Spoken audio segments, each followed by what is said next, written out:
Welcome to the Stillwater America Podcast. We sit down with the amazing people who do life in our community because we believe every story should be told. I'm your host, Nevertheless Thomas, your hype man, your game day host for Oklahoma State University, and I'm sitting down with the amazing Alane Zannotti. Before we jump into this conversation with Alane, will you please go ahead and subscribe to the podcast and leave a review? It will mean the world to us. Alane, how you doing? I'm good. How can I not be? I'm jazzed. Let's go. Yes, I am. You got your jazz I up. do. Yeah, one of my friends, one of the former player at OSU, that's what he would say. I got my jazz up, when he was hype and ready. But I live on 10, so let's go ahead and fly high on 10 today, right? Let's You ready? Let's do it. All right, so let's just start. Tell us a little bit about yourself, just a brief overview. Well, when you talk about Stillwater America and you talk about people and their stories, I am always amazed. I don't think any of us ever think about the fact that we have a story. Yeah. But we do. There's a reason why we're here at this moment. There's things that have happened. Absolutely. And as I think about my life in Stillwater America, I grew up in Stillwater, moved there when I was 7 years old. My dad worked for Oklahoma State University, and so that's what brought us to Stillwater.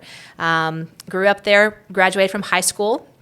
Went to Oklahoma State University, graduated from there, and then moved away, came back, and so I'm kind of full circle back in Stillwater. But those things that happen to you along the way make you appreciate the community that you live in. And so I'm going to look forward to talking about my journey and kind of where I'm at now. Well, I'm going to tell you, I'm excited about this interview because we're going to give people through you, we're going to make sure that they can hear and see everything that they need to know about Stillwater America, right? Great. And so, so how did you end up in Stillwater? So you said your dad was a teacher, professor at OSU. How did y'all end up at Stillwater? You bet. Well, my dad was in agriculture, plant and soil science. And Boom. So he got a job offer to come to Oklahoma State University. And both my parents come from farming families up in North Dakota. Okay. And so my dad was the first in his family to go to college and graduate with a degree. And so he kept it in ag.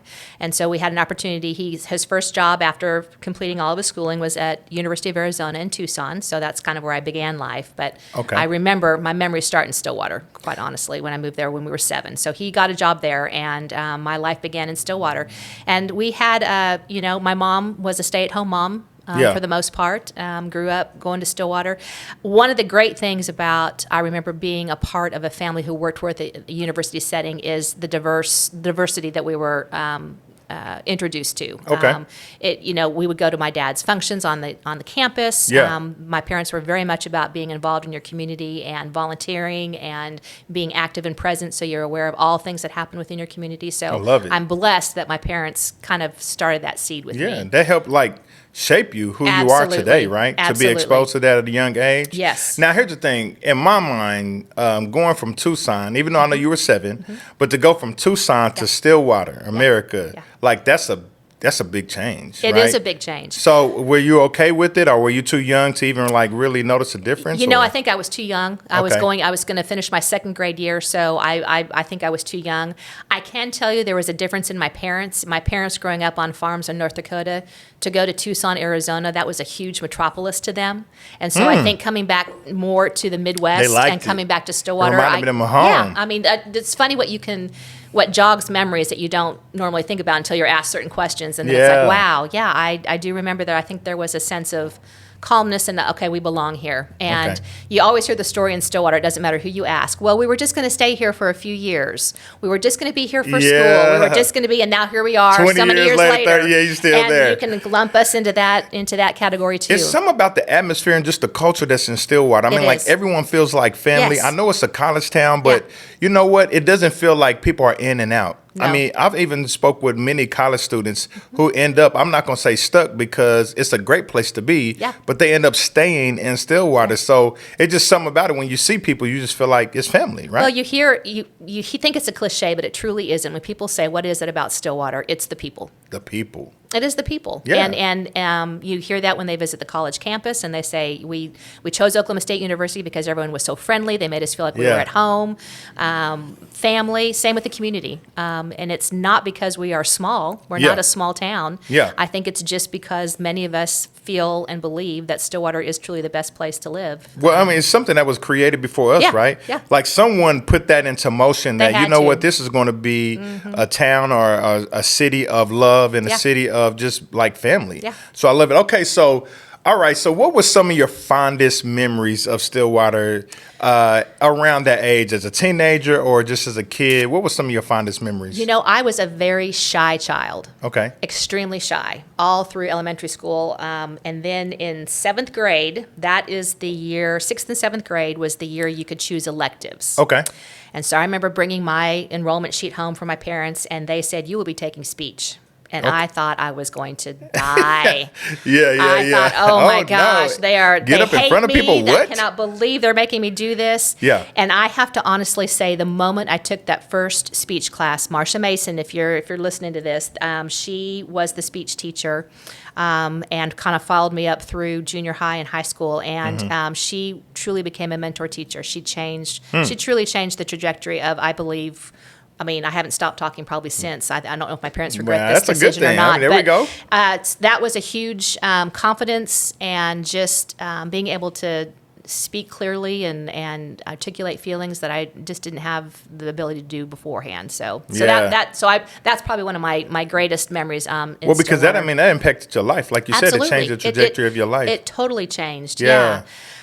So did y'all live in town or on the outskirts with land or? We actually lived on the outskirts at the time. Now it's part of, on the southwest side of town. Okay. And my parents built a house. There we go. They couldn't find a house they wanted to buy, so we decided we were going to build. And the neat story about that is my parents believed in giving Oklahoma State University students a chance. So there was an architecture student who was, I guess, 5th year. Architecture, had not graduated yet, but they worked with her, and she was the architect for the house. Come on, somebody. And she is now, her first name is Jackie, and I'm trying to remember this was 1977. Shout out to Jackie. I know. And Jackie has now become a successful architect, but my parents' house was the first house. So she learned how to get contractors. That never changed. That was the first. No, that was the first house. Yeah. And my mom still lives in it to this day. So built a house. But I think what I remember most about growing up in Stillwater is the sense of neighborhood and the sense of community. I mean, I remember my mom, my brother, and I had a younger brother who was 2 years younger than me. We'd go outside and we'd play all day. It was, bye, Mom, I'll see you, and then you came home at dinner. And you ran the neighborhood, you rode bikes, you were outside all the time. It was just, that was what we did. And to this day, the neighborhood that, they still live in, I can remember, I ran every creek. I ran every, Let me tell you something, like, you know what? I think part of the reason it's hard for me to lose weight in the fall and the winter is because at least 1 out of 3 visits to Stillwater, or I say visits, feel like I live there. Yeah. I eat at Hideaway. Well, for those of us who have grown up in Stillwater or went to school in Stillwater and moved away, when we come back, the 3 places we go: Brahms, Hideaway, Sonic. Come on those now. are the Shout 3 out to Brahms places. and Sonic. We need one of them to sponsor this podcast. Shout out to Brahms, Sonics, Hideaway. If y'all listening, go ahead and sponsor this podcast. Stillwater America. You getting a shout out on the very first podcast already. But I remember Hideaway Pizza was, and we didn't go out to eat very often. We didn't have a lot of extra money growing up. Yeah. And we certainly never wanted for anything, but, my parents were very careful, and so we would go out to eat only on special occasions. And that was when we could have pop or colas. That's what we could have, because they wouldn't buy cola. that. Yeah. I've never understood, like, when people say, when they go to a restaurant and they say, I want a Coke, but they really, like, want a Sprite or a Dr. Pepper or something. Yeah. Like, how does that work? Like, I want a Coke, but what I really want is a Sprite. Sprite, yeah. Yes. So, do you remember the first time you ate at Eskimo Joe's? I do remember the first time I ate at Eskimo Joe's. Well, I laugh because when I was growing up, it is I want to give out a shout. The clothing, the OSU clothing store that's next to Joe's right now. For peak's sake? No, the one in between. In between, End Zone or something like that? End Zone, I think, yeah. Okay, yeah. End Zone was a dance studio. Oh, it was? And okay. I took dance there, but Eskimo Joe's was then just a bar. It did not have food at that point, Yeah. and our parents instructed us to stay inside the dance studio because it was dark when we had dance at night, yep. and we had to be picked up. So Joe's was not what it was. Yeah, it started serving food when I was in high school, I think. So I do remember the first time I had some cheese fries, and you just can't go back after you have the cheese fries. The cheese fries.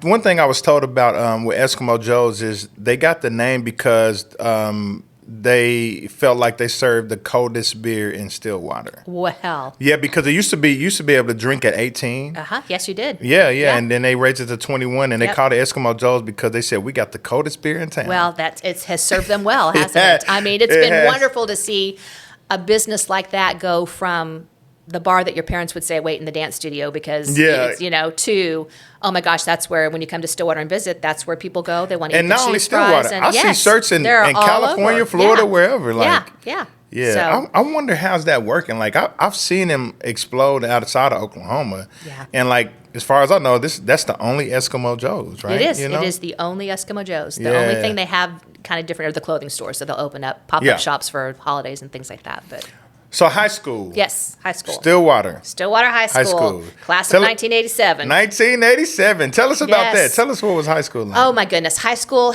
I was telling someone earlier that my high school years, I had a very close-knit group of friends, and we would spend weekends actually rotating at one another's homes. Our parents would be there and have potlucks. I call this old souls. Maybe we were old souls. But high school years can be the worst or they can be the best. True. And So I true. have to honestly say, for me, my high school years were just, my friends were fabulous. My teachers there were great. So I had a good time. I don't ever want to go back, but Yeah. I really had Yeah, a very good high school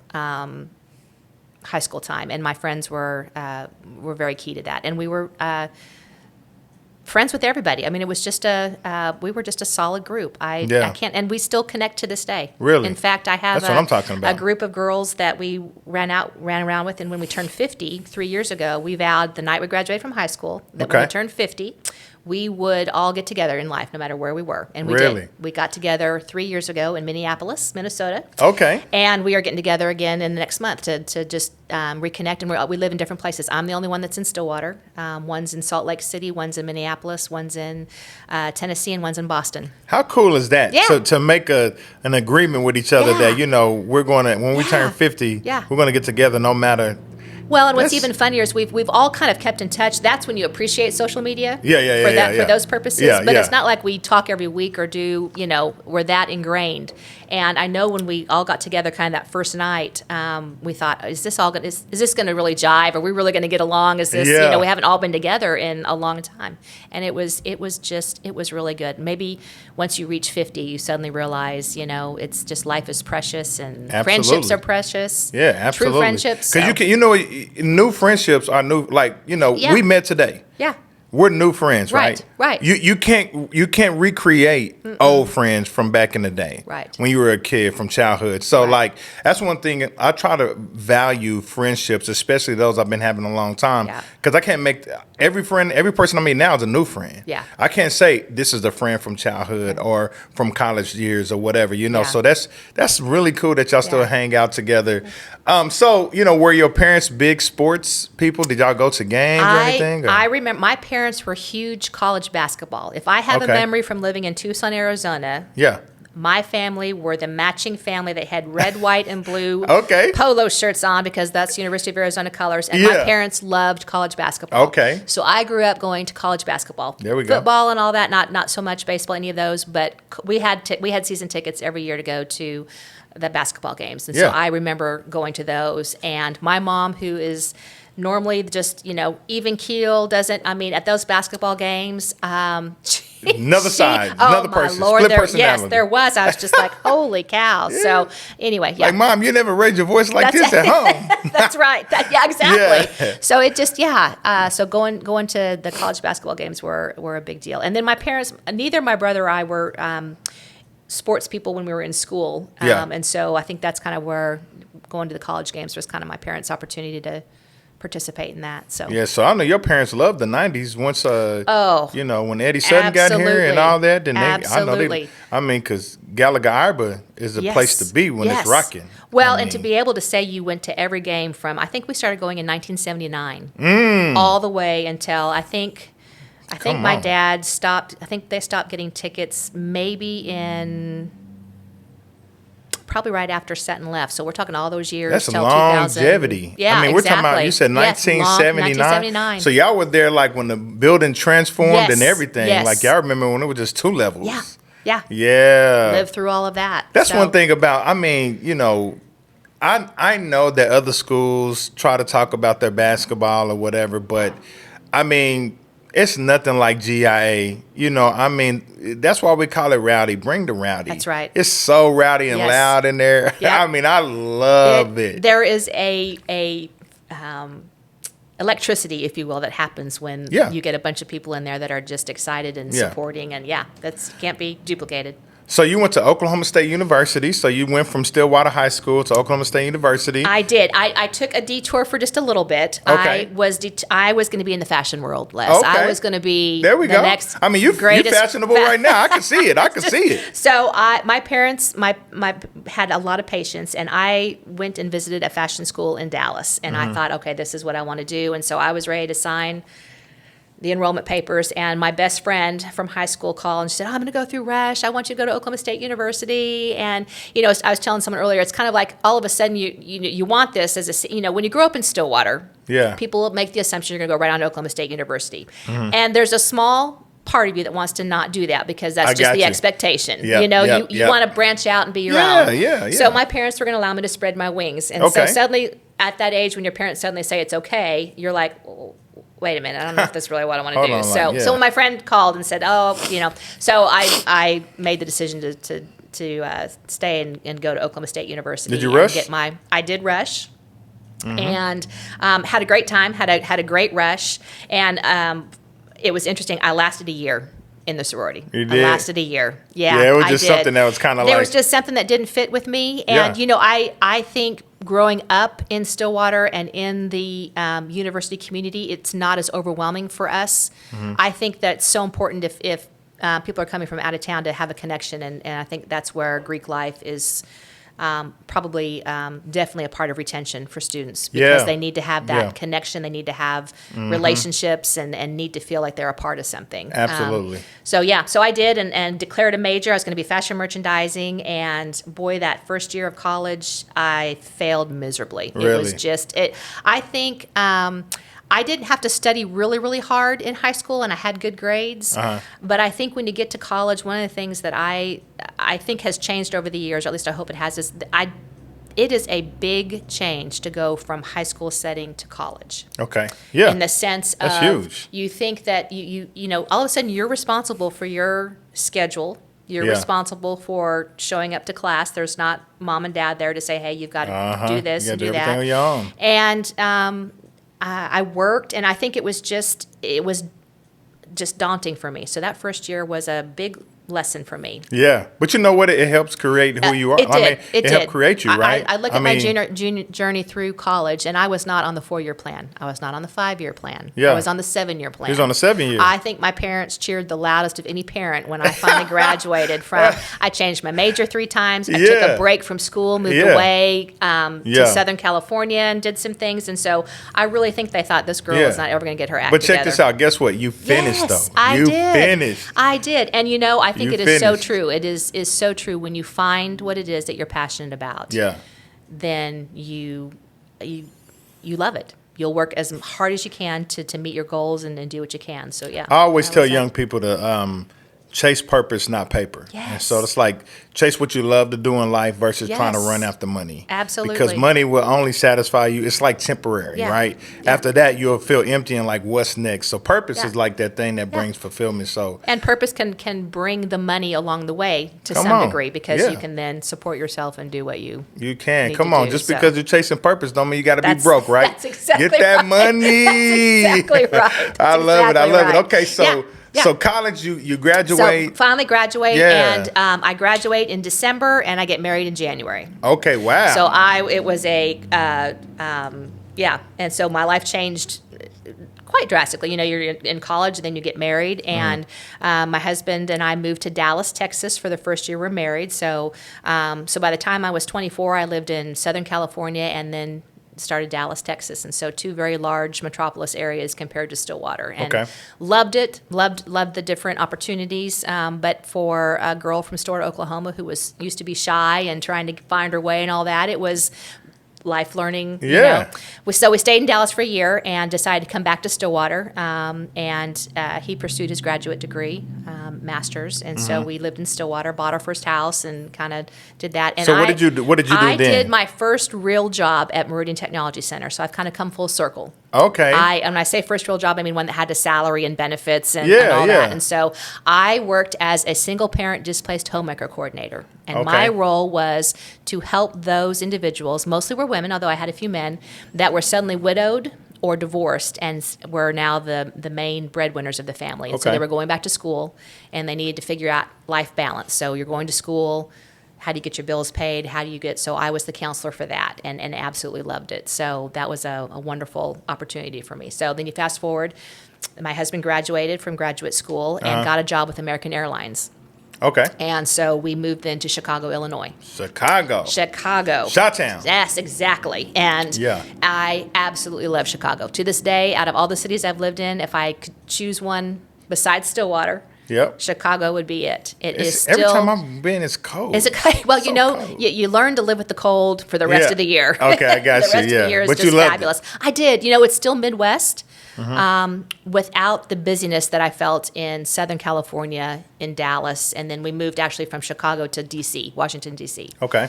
So it's just a different life pace, good food. Yeah. Oh my food. gosh, Yeah. the food. Yeah. I mean, that alone is enough to keep Alone, me there. 'cause, So I mean, we love great food. museums, exactly. Yeah, great exactly. museums, but give me the food. Yeah. So now you're back in Oklahoma. Tell us how you ended up back in Oklahoma. Well, fast forward, I was away from Stillwater. My husband and I lived away, and we were living in Washington, D.C. Okay. And my degree ended up being in early childhood education, so family relations, child development. Yeah. And I was working in D.C. for a national association, and the dean of the college where I graduated from called me and said, "We'd love for you to come back and speak to a class of what you have done with your degree," kind of an alumni type thing. There we go. So I came back, spoke to the class, went back to my office in D.C., and my dean called me and said, have you ever thought about fundraising? Would you like to come back to Stillwater and fundraise for the college you graduated from? So in your presentation, you must have showed that the dean saw something in you that people. For the girl that first year of college almost flunked out. Okay. Changed her major 3 times. Got you. Finally found that my love was working with young children and the elderly. That was my degree. And just kind of what I'd been a teacher. I had been a child care director. I got into accrediting early childhood centers. I just had kind of run the gamut with early childhood and believed in that. So I think my story of that, she was like, "We'd love for you to come back and fundraise." And so I hung up the phone, and on the commute back home in D.C. with my husband, I said, I have the opportunity to go back to Stillwater, Oklahoma and fundraise. And the beauty of what he was doing at the time in the airline industry was, as long as he was near an airport, he could commute. Oh, okay. So he said, for all the times you've moved from me, let's move back to Stillwater. Okay. And There his we go. family ended up in Tulsa, and my parents were still in Stillwater. And so it was a win-win. As we were, they're aging, we thought, let's get back. So we moved back in 2005, and I started fundraising for my alma mater. So, okay, wow. So what was that like? Tell us about fundraising. What was that job like? What's some of the details of it? I have always told people, you laugh. If you've ever served on a committee or you've ever served on a board and someone says, okay, we got to raise money, and people are like, oh, no, I don't want to do that. I will do whatever. But, but I always tell people, because that's, you can be a good fundraiser if you believe in what you're raising money for. If you are passionate about it, you don't have a problem. If you don't believe in something or you're not quite sure about it, it's very, very hard. That is good. And one of the things that I figured out in fundraising for my college was a lot of my alumni were married to people who graduated with an ag degree or a business degree. Okay. And so for me, it was about getting couples to sit down together and talk about what could be your gift as a couple together. So Okay. it's not about just singling out one or the other spouse. It was like, what do you like? Yeah. And I found too that I didn't have all the information. I could connect them to Oklahoma State University, but I had to get a faculty member or somebody that had a connection to what they were passionate about. I listened to what they were passionate about. And if I found out that it wasn't my college, then I would refer them somewhere else, because in my mind it was about connecting them back to Oklahoma State in the way that they felt most comfortable. So you didn't just go for the big millionaires. You was like, hey, I'm going to talk to No, exactly. That's right, yeah. Exactly. And I think there's, a lot of times we forget that keeping that connection alive from the moment you graduate until, a lot of times, donors don't like to be called when they make their first million if they haven't been called before. Ooh. And I don't blame them. Ooh. I don't blame them. Say that again for the people in the back. Say that again. Donors who make their first million don't want that first call in. They want to have that relationship all the way through, whether it's $1 or $1 million, because I think that's the connection. That's the, and I've always said too, just because you have money doesn't mean you need to feel to give. You have to be passionate about what you're giving to. People need to send donations in for the information you just gave. Like, that was worth $1 million, right? But if you didn't call me before I had that million, don't call me now. No, right? I don't think that's fair. Nor should the assumption be because you have money, you need to give. I think it's about relationships and about finding where people are passionate about, and that comes naturally. And then the giving starts, and then the. I did it. I love doing it. And one of the things about moving back to your hometown, college town, when you are in your mid-30s and you're sitting at Eskimo Joe's and you're trying to have a conversation and you have to say what 1 million times. A million times because you can't hear, and it's nothing against Eskimo Joe's. It's just where you're at in life. It's fun. People there. And fundraising for a college that had a lot of alumni that were in the wine industry. We came up with the idea to open up a wine bar in Stillwater, Oklahoma. Okay. So the thought and the creation of Zannotti's Wine Bar happened in 2008. Downtown. That's you? That's me. Okay. When we was talking earlier, it didn't click. It just hit me. Okay. I do. Yeah. Okay. So we decided to open a wine bar, and I think people thought we were crazy. I'm passionate about downtown. I believe downtown to be the heart of any community. I love it. And it was, at that time in 2008, just not a thriving area. And so we came up with creating Zannotti's Wine Bar and utilized a lot of help from alumni that are in the wine industry. Yeah. So Zannotti's opened their doors in 2008 and haven't looked back. In between that time, my husband and I, we divorced very amicably. Mm-hmm. He moved back out to California, and so I tried to run it and still work a full-time job, and it just wasn't. I'm an entrepreneur to a certain extent, but and realized I had taken it about probably as far as I could take it, and so we had some a couple, Drew and Constance Williamson, who own Meditations. They bought Zannotti's from us and asked if they could keep the name because it was already name recognition and all that. And so it's hard for me to believe that it's 14 years old, but they have taken it to the next level and just done such a great job with it. So did Naughty come from Zannotti? Yeah. Okay. Well, I think Naughty just came from just because it rhymes. That people are trying to figure out how to pronounce that name. Yeah, so, I love it though. It goes with it. Yeah. So I'm gonna ask you a really tough question. Okay. All right. Are you ready? Okay, I'm ready. So, what changed in Stillwater? You got there when you were 7. Mm-hmm. Like physically, streets, buildings, university, anything about downtown. What changed from when you arrived that you can remember as a teenager to when you came back in 2005 to now? Okay. So in 2005, what changed from the 80s? Yep. And since 2005, what's changed in 2022? Well, I can remember as a child growing up in Stillwater, the big thing for me, Perkins Road was a dirt road. It was a Hold on. Road. Hold on. Yeah. So you understand, I didn't know this. Tell me. There was no shopping center. Road, Perkins one of the was a main dirt road. roads in Stillwater, Yes. was a dirt road? Was a dirt road. Come on. And Hall of Fame, where Mexico Joe's and all that, Yeah. was not a road. It was had a putt-putt golf course. It had a trailer park. Wow. There was no road. What? That was, yeah. Come on. Yeah. That's what this is about here. So then they had made those changes when I was in, and then Boomer Lake, that did not have a sidewalk around it. It was Which I don't understand why it's called Boomer Lake, but that's another conversation. That's a whole other conversation. Yep, we need to do a petition to change that. Yep. And so those things changed while I was growing up. The community started growing. Yeah. We had some manufacturers come in, Armstrong, Swan, Mercruiser, manufacturing on that side of town that warranted streets to be paved and more money came into the city. Exactly. Yeah. So that is Okay. When I moved away and then came back in 2005, I think it was the beginning of the growth of Oklahoma State University. Okay. But it was also, I think, the beginning of Stillwater's leadership thinking that they didn't need to be just a bedroom community to Edmond or to Tulsa or Oklahoma City.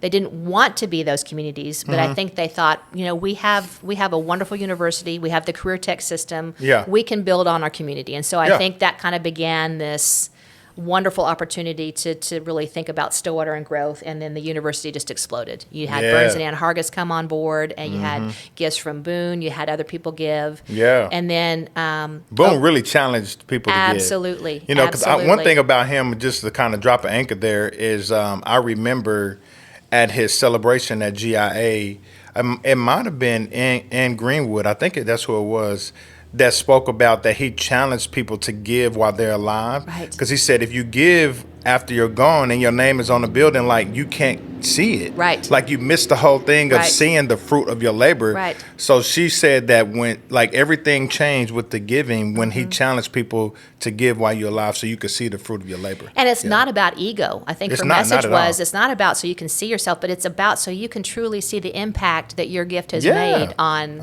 a person, a program, the students, a building, everyone, the whole process. So, absolutely. So that I would probably say that was, and then from 2005 until now, it has just downtown has grown. I think the campus the buildings are amazing. Yeah.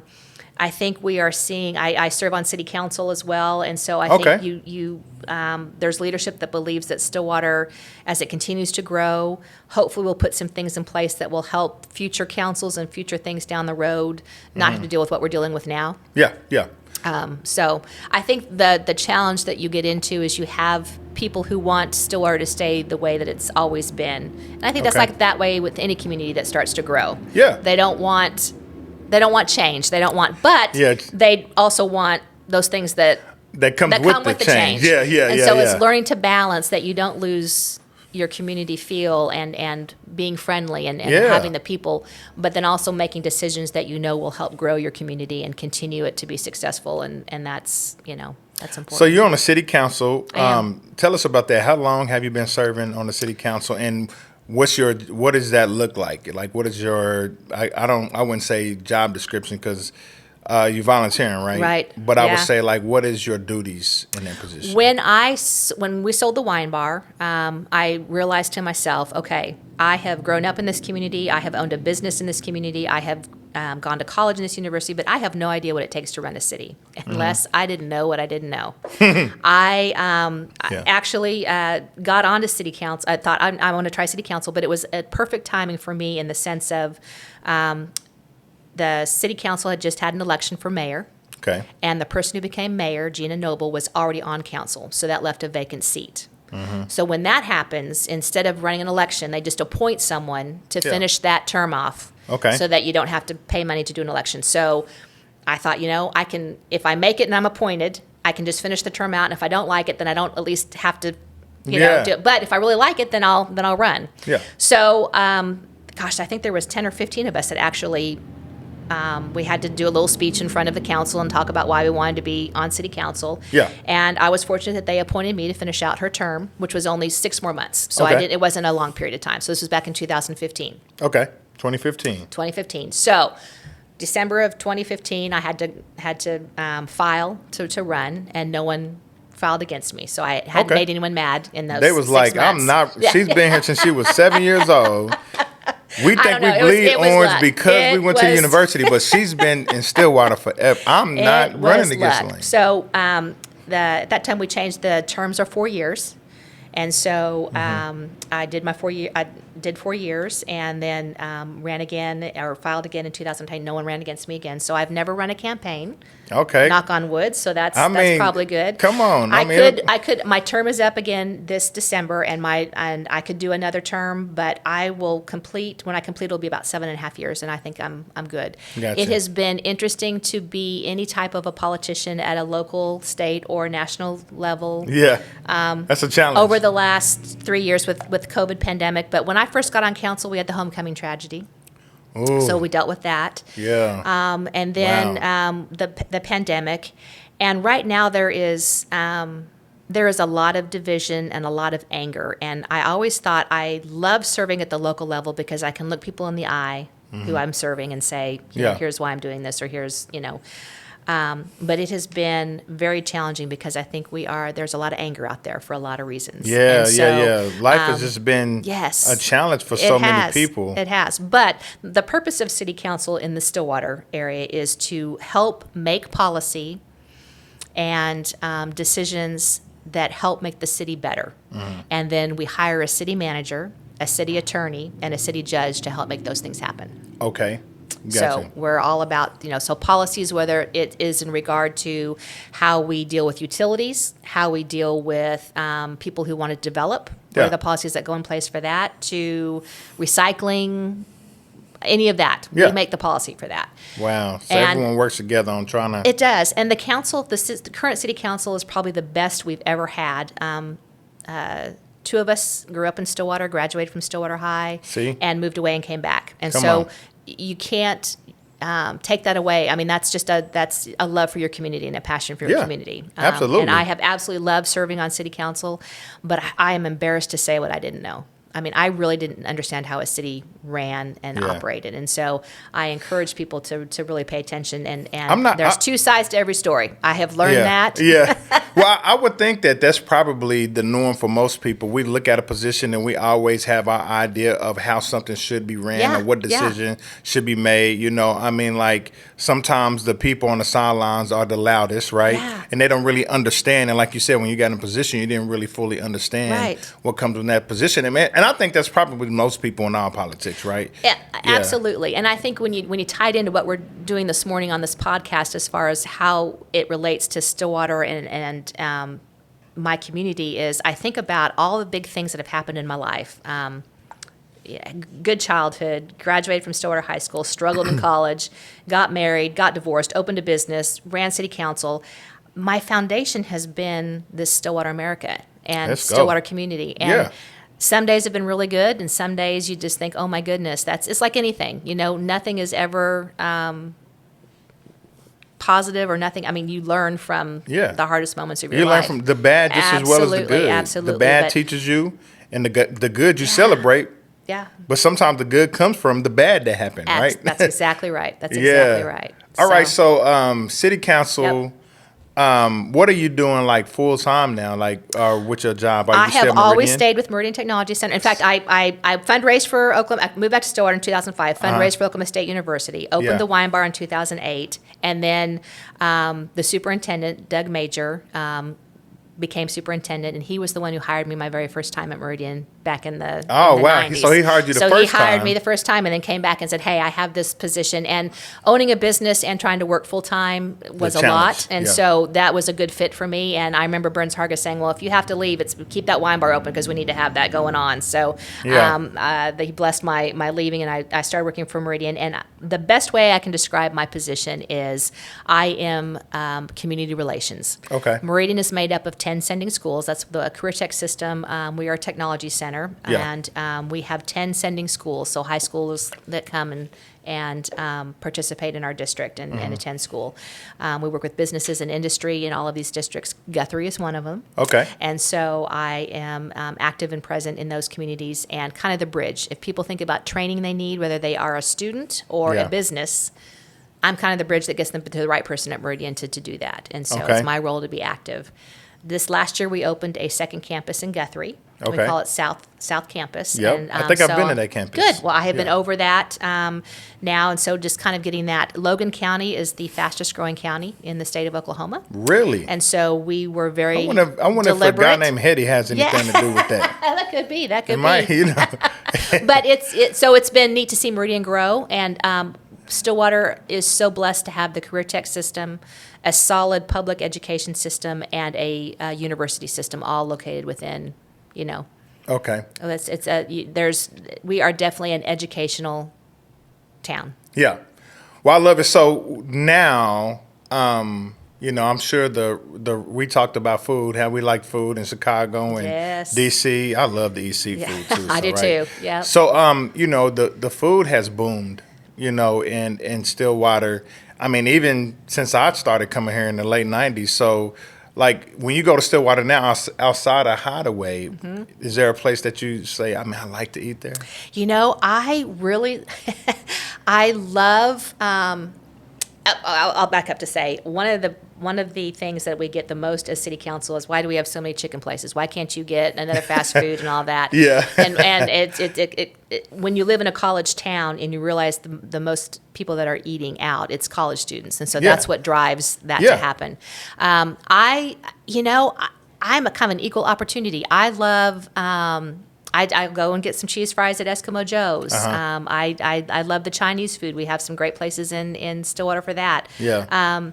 I am Brahms, Sonic. I mean, I run the gamut. I like the stateroom. I like the Ranchers Club on campus. Oh, I think yeah, it that's good. depends They got on some good steak. who you're with, and I think what we are finding is that we need to have restaurants that it's not about. It's just the food. It's about the atmosphere. And because people are wanting to gather again, and they're wanting to have conversation. It's not Especially just there since to eat COVID, and go. Yes, right? It's not just eat and go. It's what is the experience that you're going to have. And so you're seeing a lot of these newer restaurants open up that kind of have a different kind of vibe or venue, and they're very focused on that. It's a way to gather. It's not just to go quick eat and leave. Yeah. So, One thing, I remember someone telling me, if I wanted to be a millionaire, to sell chicken. So like when someone says to you, why we keep getting chicken, it's because it is bringing money into the city of Stillwater. You better be thankful for that fried chicken. Well, and one thing I learned being on city council is zoning. Yeah. And so if something is already zoned a restaurant, we don't have any control. We can't tell someone you can't open up a chicken place. We already have too many of them. They're going to just have to figure that out on their own, or they'll thrive. It's one way or the other. So but you're right. If chicken's what sells the most, then that's probably going to be the most restaurants that we have. So hey, there you go. Yeah.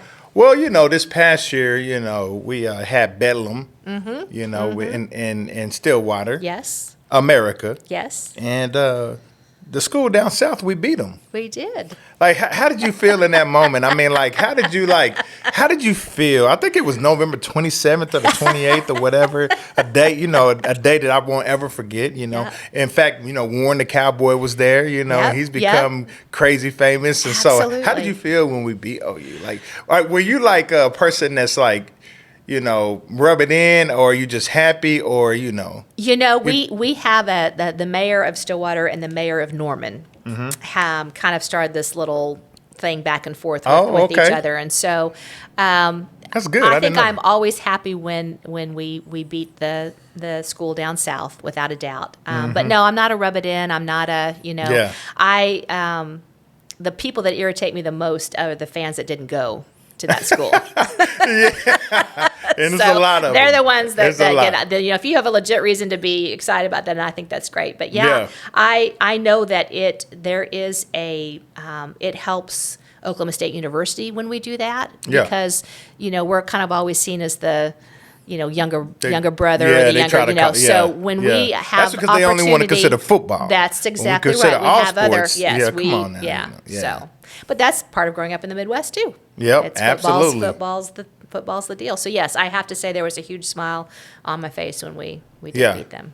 Yeah. So as we come to an end, Alane, that's like, I would like for people that's not in Stillwater that's listening, let's end it with giving them a reason why they need to visit Stillwater, America. What would be, a reason why you need to come visit Stillwater, even though, you might think it's a certain amount of hours away from you or whatever.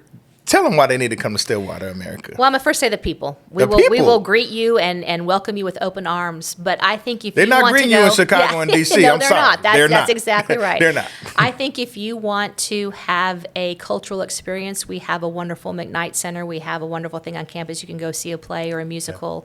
Yeah. If you want to eat a really good plate of cheese fries and enjoy that atmosphere, we have Eskimo Joe's. We have wonderful museums. We have an art museum downtown. We have a Stillwater Art Museum, if you're interested in knowing that. Mm-hmm. We have an amazing botanical garden that people can come see. We have a wonderful Payne County Expo that hosts more events than I can even count.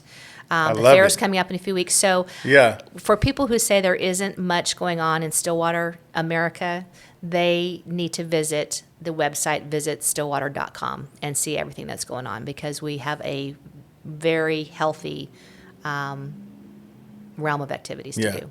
Well, I super love it, Alane Zannotti. Thank you. It's been a pleasure hanging out with you.